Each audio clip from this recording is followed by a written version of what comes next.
नमस्कार दोस्तों, साहित्य की ओर में आज की कहानी है शिवानी जी द्वारा लिखी गई कहानी मेरा भाई। बेंगलुरु तब आज का बेंगलुरु नहीं था। शहर के एक प्रमुख चौराहे से मुड़ती सकरी गली जिस नई बन रही बस्ती में पहुंचते ही विलीन हो जाती थी, उस बस्ती का नाम था शेषाद्रीपुरम। नाम आज भी वही है, पर कलेवर बदल गया है। उस सड़क का नाम था थर्ड क्रॉस रोड।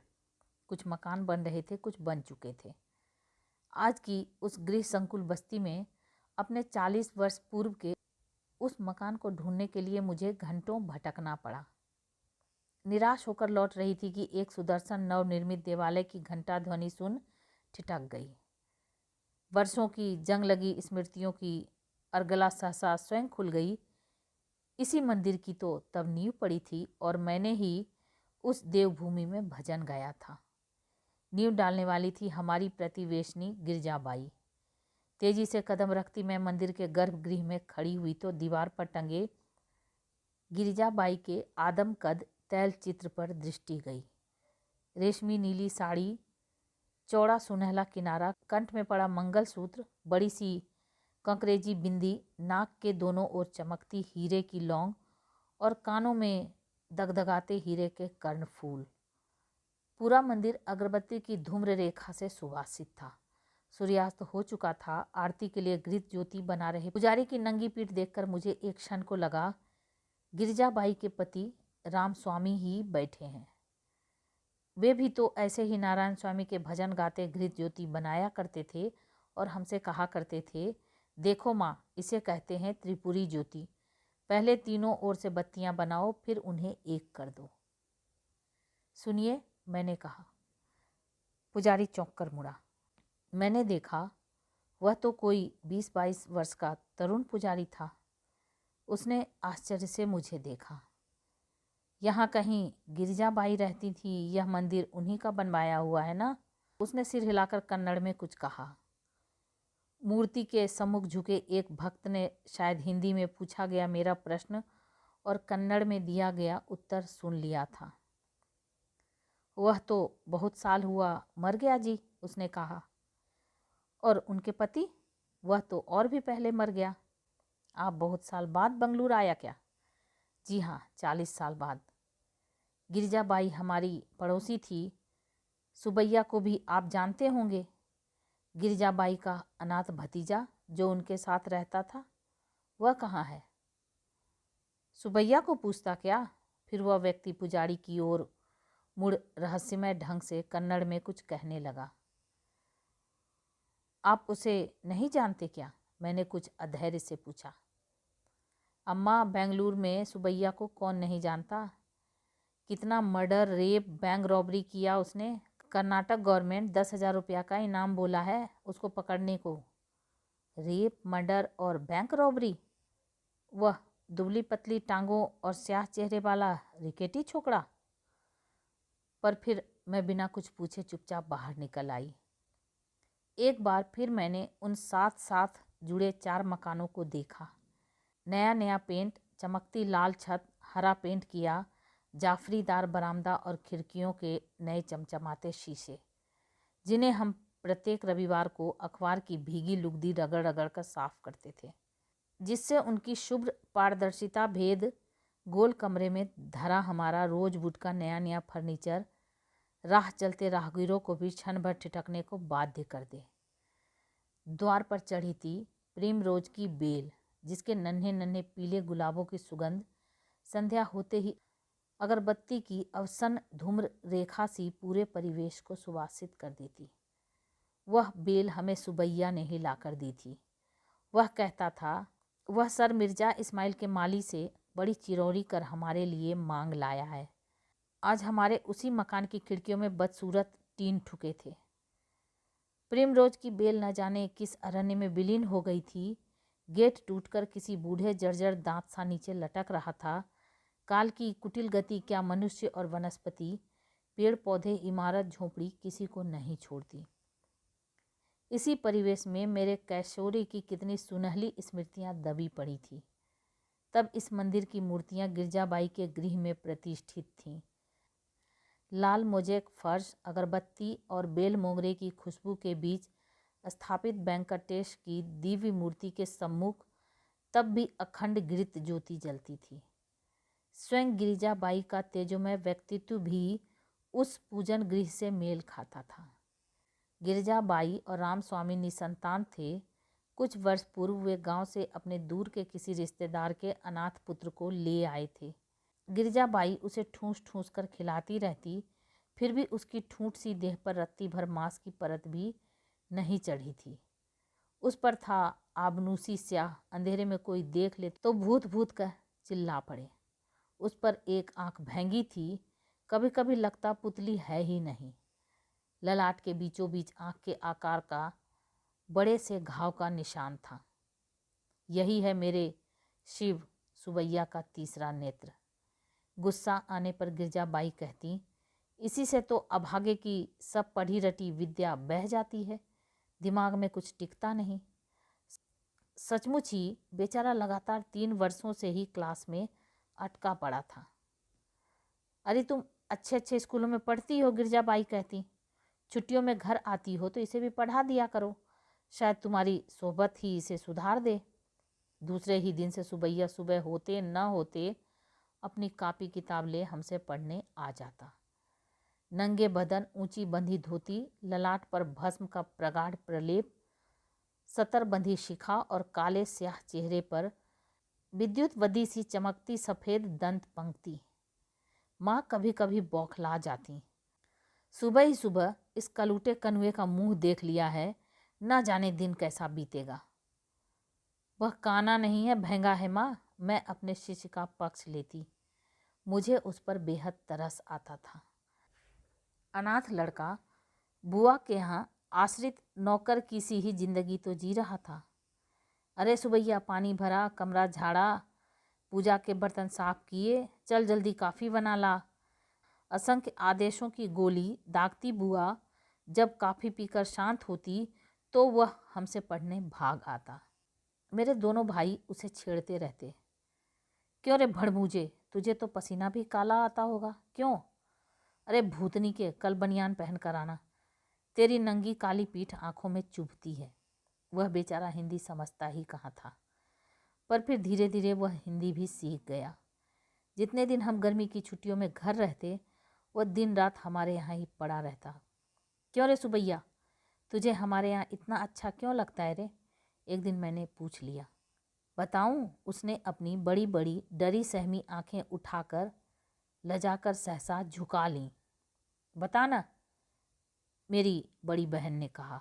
आप सब लोग इतना सफ़ेद हैं ना, इसी से। बेचारा अपने काले रंग के लिए विधाता को कभी क्षमा नहीं कर पाया। शायद वही कुंठा उसे एक दिन विधाता की सृष्टि का संहार करने को उकसा गई। रक्षाबंधन के दिन वह स्वयं ही एक सजीली राखी लेकर उपस्थित हो जाता। हमको आप राखी बांधेगा ना, इसी से हम लाया।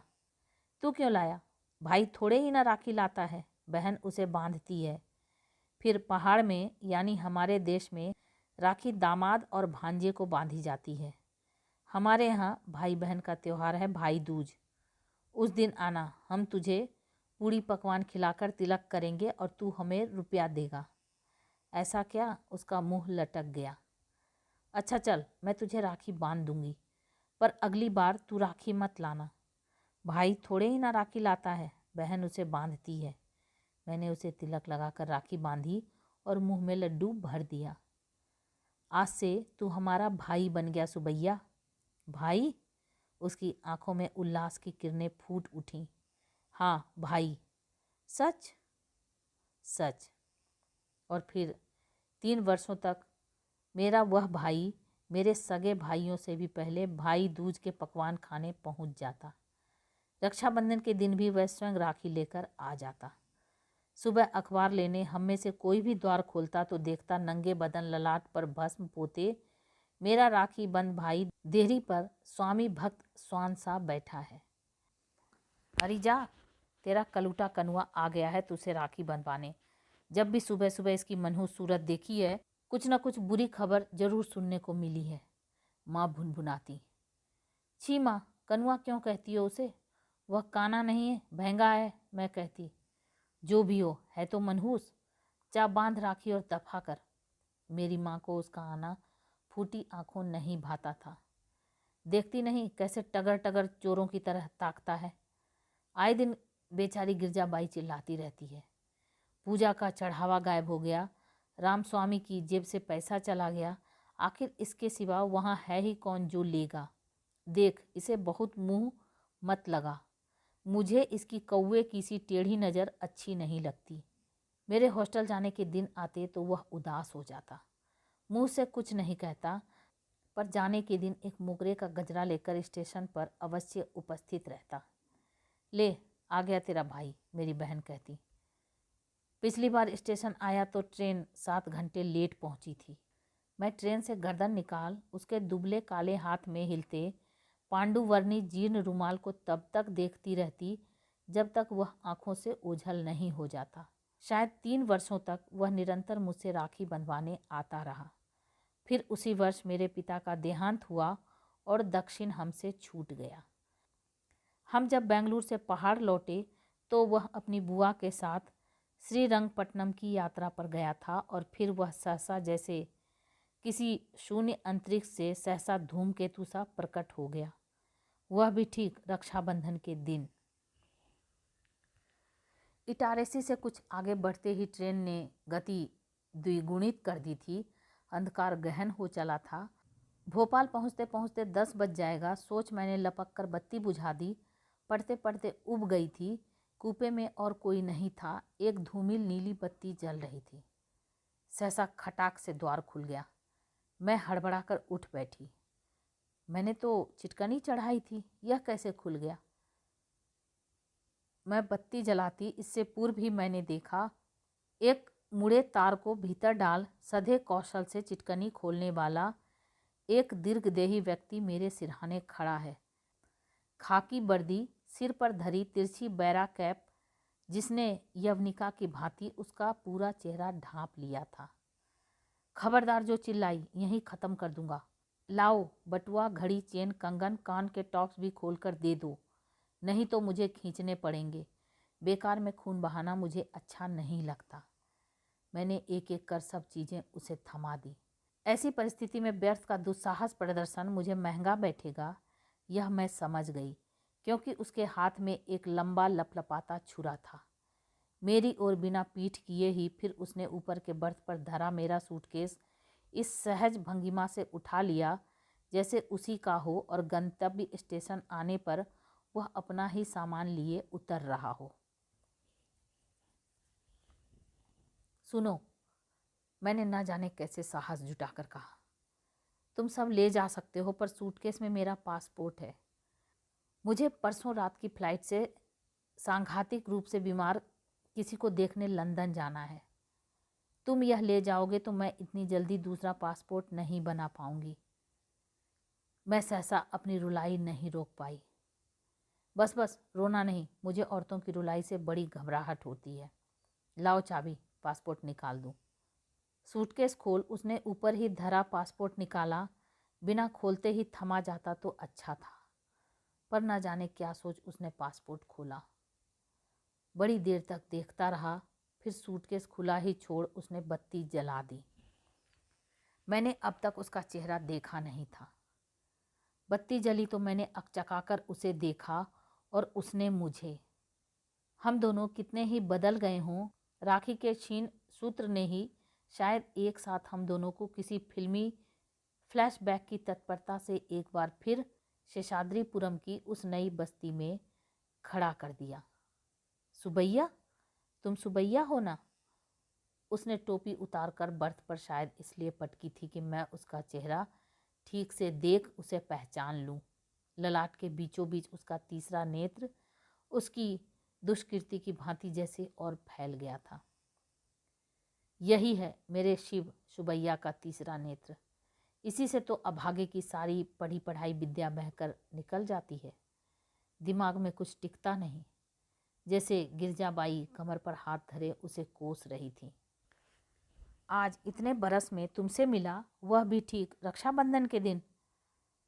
तुम पासपोर्ट नहीं मांगता तो हमसे आज कितना बड़ा पाप हो जाता। इससे भी बड़ा पाप नहीं कर चुके क्या? सुना है बहुत नाम कमा चुके हो, 10,000 का इनाम है तुम्हारे सिर का।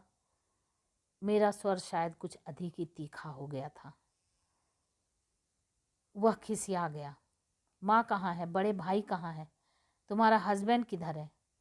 जिन सब की कुशल वह पूछ रहा था वे सब एक एक कर सांसारिक कुशल क्षेम की परिधि से बहुत दूर जा चुके थे। फिर सकपकाकर उसने पूछा, तुम शादी तो बनाए ना? मैं चुप रही। सहसा वह चौकन्ना होकर सतर्क हो गया। गाड़ी की गति कुछ धीमी हो रही थी। किसी आसन्न प्राय स्टेशन की बत्तियां सुदूर अरण्य में जुगनू सी चमकने लगी थी। मैं चलूं? राखी नहीं बांधेगा? सहसा उसका स्वर कोमल धैवत पर उतर आया। नहीं, कोई बात नहीं, मैं तुमको हमेशा रक्षाबंधन पर 1 रुपया देता था, याद है ना? उसे भी शायद बुआ के मंदिर से चुरा कर लाते होगे, मैंने तीखे स्वर में कहा। ठीक पकड़ा तुम, उसने बेहयाई से हंसकर बटुआ खोल लो न जाने कितने नोट निकाल उसने मेरी ओर बढ़ा दिए। मैं तुम्हारा रुपया अब लेना तो दूर छूना भी नहीं चाहती। ओह, हम समझ गया, कोई बात नहीं। तुम राखी नहीं बांधा, पर हमको लगता तुम राखी बांध दिया। और वह टोपी पहन तीर सा निकल गया। मैं कुछ देर तक उठ ही नहीं पाई। जब बड़ी चेष्टा से खुला सूटकेस बंद करने उठी तो मेरे दोनों पैर कांप रहे थे। वह लेकर चला जाता तो मूर्ख की भांति पूरे 5,000 कैश लेकर जा रही थी। ट्रैवलर्स चेक बनाने का समय ही कहाँ मिला था। उस पर पासपोर्ट, कुल देवताओं की पोटली, 4 तोले के कंगन, घड़ी, हीरे की अंगूठी कैसा बचाया वर्षों पूर्व बांधी गई राखी की डोर ने। पर तभी देखा, चलते चलते मेरा वह हतभागा भाई मुझे मात ही दे गया था। अपना वॉलेट वह मेरे सूटकेस में वैसे ही धर गया था। 100 पाउंडों की मोटी गड्डी, डॉलर, दिनार और फ्रैंक से भरा हुआ बटुआ बकरा खाए अजगर के पेट सा फूला था। न जाने किस विदेशी यात्री की जेब कतर वह उसे उड़ा कर लाया था। निखालिस इंग्लिश लेदर के बटुए पर लिखा था मेड इन ग्रेट ब्रिटेन, किंतु उसमें न नाम धाम है न अता पता। अब कहाँ ढूंढूं इसके स्वामी को और किसे लौटाऊं? सोचती हूँ फिर कभी तिरुपति गई तो वहाँ के दान पात्र में ही इसे डाल आऊंगी। सुना है वहाँ संसार भर के महापात की अपनी पाप की कमाई उड़ेल जाते हैं और उनका समस्त कलुष धुल जाता है।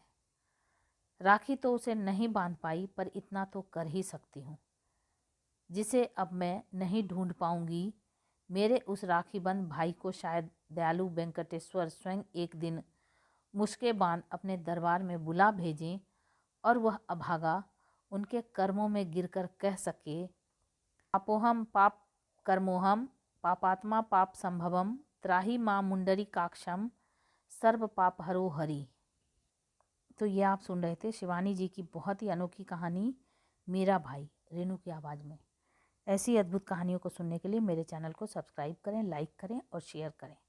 और हाँ, कमेंट्स करके ज़रूर बताएं कि आपको ये कहानी कैसी लगी। Thank you.